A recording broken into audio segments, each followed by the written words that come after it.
তাহসান, জি বাবা বলো। এই নাও তোমার ঈদের নতুন জামা।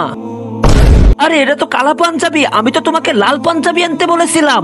সরি বাবা, এই নাও বাবা তোমার ঈদ বোনাস। আরে এটা কি দিলে বাবা? 200 টাকা। 200 টাকা কেউ ঈদ খরচ দেয় নাকি? এটাতে কি করবো আমি? বাবা আমার কাছে তো আর নাই, এটা তুমি রেখে দাও। এই ঘরে জন্ম নিয়েছে, এখানে আর টাকাই পাওয়া যাবে না, যা। সূর্য, টেবিলটা ভালোভাবে পরিষ্কার করে দে। ঠিক আছে ভাই।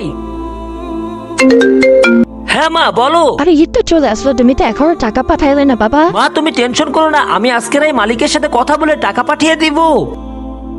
মহাজন ঈদ তো আর 3 দিন পর, আপনি কিছু আমাকে অ্যাডভান্স দেন, আম্মুকে পাঠাইতে হবে বুঝছেন। আরে 3 বেলা খাইয়ে খেয়ে মোটা হচ্ছিস, আবার তুই বেতন চাচ্ছিস। বেতন তো দিয়েছে, আবার অ্যাডভান্স চাই। যা এখান থেকে কাজ কর।